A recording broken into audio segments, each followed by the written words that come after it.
please come. Come.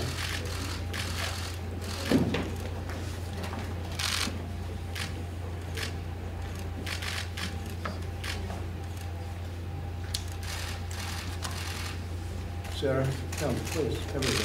Take him. It's a big moment, a very important moment. It's my honor to welcome Prime Minister Netanyahu to the White House. He's a very special man. He's done a great job. I want to begin by expressing our condolences to the Prime Minister and the people of Israel for the horrific Hamas rocket attack on Israeli homes this morning, which wounded 7 civilians at least, including numerous children. Our prayers are with our friends in Israel as they carry out an incredible way of life in the face of great terror. The United States recognizes Israel's absolute right to defend itself. The despicable attack this morning demonstrates the significant security challenges that Israel faces every single day.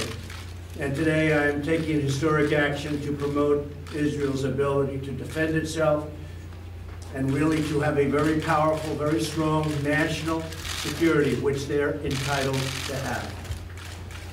In a moment, I will sign a presidential proclamation recognizing Israel's sovereign right over the Golan Heights. The State of Israel took control of the Golan Heights in 1967 to safeguard its security from external threats. Today, aggressive action by Iran and terrorist groups in southern Syria, including Hezbollah, continue to make the Golan Heights a potential launching ground for attacks against Israel. Very violent attacks. Any possible future peace agreement must account for Israel's need to defend itself from Syria, Iran, and other regional threats. We do not want to see another attack like the one suffered this morning north of Tel Aviv. In our meeting today, the Prime Minister and I will discuss these dangers, as well as several mutual priorities in the Middle East and beyond. We'll be discussing other subjects also, including trade, but we will mostly be discussing this defense and perhaps offense. Under my administration, the unbreakable alliance between the United States and Israel has never been stronger. You read things, you hear things, it's never been stronger. Just remember that. People talk, but it's only talk. Our relationship is powerful. At this moment, the American Embassy stands proudly in Jerusalem, the capital the Jewish people have established, and they've wanted the embassy for many, many years, for many decades, and frankly, through many presidents. And we got it done. Not only did we get it done, we also got it built at a slight cost saving, like about $1 billion cost saving. And I want to thank Ambassador David Friedman for the job he's done, and Jason Greenblatt, and Jared, and everybody. They worked so hard together, so I want to thank you all. Thank you very much, Ambassador. You enjoying it? Thank you. And you love Israel? And America. Good. And America. I was waiting for him to say that. We have defeated the caliphate in Syria. We have withdrawn from the horrible Iran nuclear deal and imposed the toughest ever sanctions, and these are by far the toughest ever on the Iranian regime. It's having a big effect. Iran is not the same country that it was when I took office. The day I took office, we had threats all over the Middle East and beyond. Iran is a much different place right now than it was. As I said during my State of the Union address, we will not avert our eyes from the dictatorship that chants death to America, death to Israel, and calls for genocide against the Jewish people. We won't let them even consider that. We will confront the poison of anti-Semitism through both our words and, maybe even more importantly, our actions. In the last century, humanity witnessed the horrific consequences of anti-Semitism and a world without a Jewish homeland. In the wake of those unthinkable horrors, the Jewish people built a mighty nation in the Holy Land. Something very, very powerful, something very special and important. Today, Israel demonstrates that incredible possibilities when strong, sovereign, and independent nations chart their own destinies. There can be no better example of greatness than what Israel has done, starting from such a small speck of sand. Israel is an inspiration, a trusted ally, and a cherished friend. The United States will always stand by its side. I'd like to now invite Prime Minister Netanyahu to say a few words. And Bibi and I have known each other for a long time. He's another one who truly, truly loves Israel. I think I can say he also loves the United States. So before I sign the presidential proclamation recognizing Israel's sovereignty over the Golan Heights, I'd like to ask Prime Minister Netanyahu to say a few words. Thank you very much. Thank you. Thank you.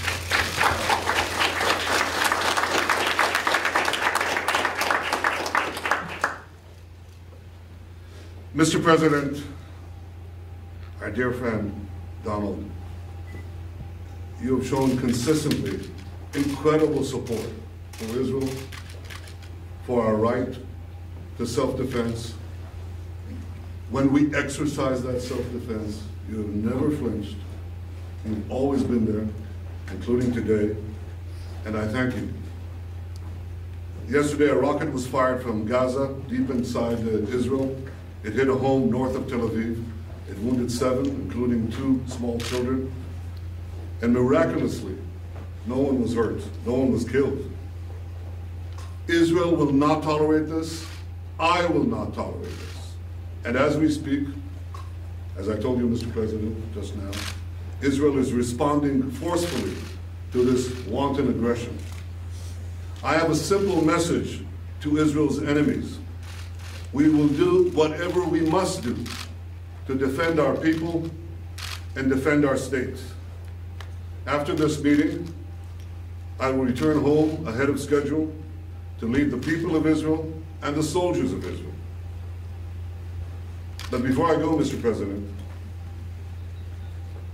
it was so kind of you to invite me to come here. It was so important for me to come here to the White House and to thank you. Mr. President, over the years, Israel has been blessed to have many friends who sat in the Oval Office. But Israel has never had a better friend than you. You show this time and again. You show this when you withdrew from the disastrous nuclear deal with Iran. I remember in one of our first meetings you said, this is a horrible deal. I will leave it. You said it, you did it. You showed it when you restored sanctions against a genocidal regime that seeks to destroy the one and only Jewish state. You said, I will restore those sanctions. You said it, and you did it. You showed that when you recognized Jerusalem as Israel's capital and moved the American embassy there and gave us a tremendous ambassador. You said it, you did it. And you showed it once again today, Mr. President, with your official proclamation recognizing Israel's sovereignty over the Golan Heights. Mr. President, ladies and gentlemen, this is truly a historic day.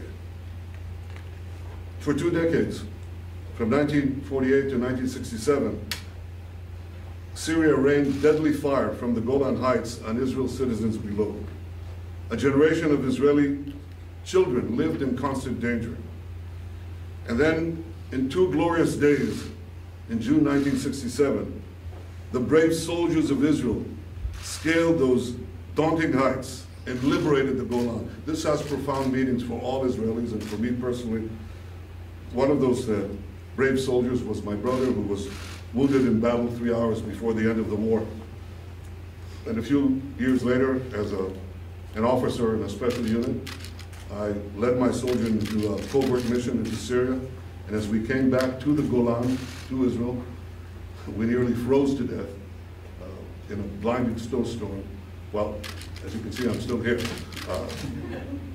But at that point, in 1967, Israel seized the high ground, which has since proven invaluable to our defense. Because in 1973, Syria launched a surprise attack against Israel. And those same Golan Heights proved to enable us to absorb the initial attack. It was a horrific attack, and successfully counterattack the invading Syrian forces. Within 3 weeks, we were at the gates of Damascus.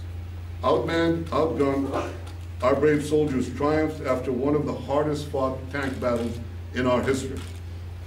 But while Israel won those 2 wars, we would have to wait nearly half a century until this moment here in this room to translate our military victory into a diplomatic victory. And that is why, Mr. President, your decision to recognize Israel's sovereignty on the Golan Heights is so historic. Your recognition is a twofold act of historic justice.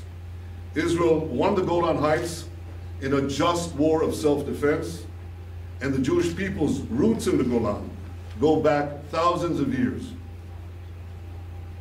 In the long sweep of Jewish history, there have been a handful of proclamations by non-Jewish leaders on behalf of our people in our land. Cyrus the great Persian king, Lord Balfour, President Harry S. Truman, and President Donald J. Trump. And you, Mr. President, you've done it not once, but twice, with your bold proclamation on Jerusalem and with your bold proclamation today on the Golan. Your proclamation comes at a time when the Golan is more important than ever for our security, when Iran is trying to establish bases in Syria to strike at Israel. From across the border in Syria, Iran has launched drones into our airspace, missiles into our territory. Mr. President, just as Israel stood tall in 1967, just as it stood tall in 1973, Israel stands tall today. We hold the high ground, and we shall never give it up. Mr. President, we have a saying in Israel. I'll say it in Hebrew. It says, Ha'am im ha'Golan. That means the people are with the Golan.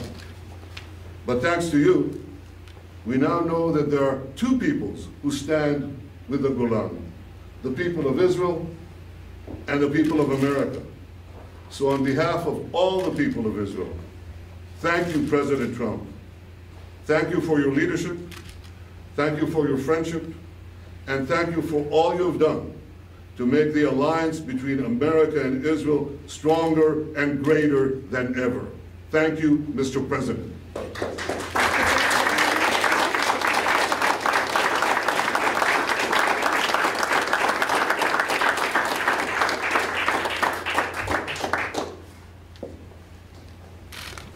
Thank you very much. That was beautiful.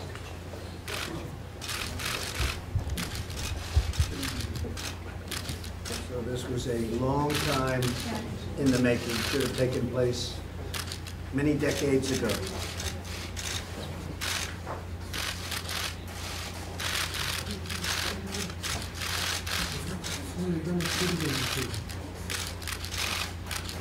Maybe you can give this to the people of Israel. Thank you.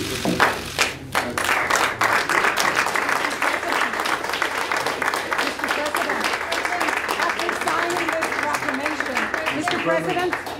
President, after signing this proclamation, after recognizing Jerusalem, will your deal of the century include separation of Jerusalem? Will you give Palestinians? We're talking right now. We're talking about this. Thank you very Will much. Israel Thank you, have to say everybody. something in Mr. order to have President, this? Do you want to see Prime Minister Mr. Netanyahu be President, the I have next to Prime tell you Minister? that I brought you a case of the finest wine from the Golan. I understand you're not a great wine drinker, but could I give it to your staff? Yes, you can. And I hope they don't open an investigation on that. Mr. President, do you want to see the Prime Minister? Do you want to see Prime Minister Netanyahu win the election? Yes. Mr. President,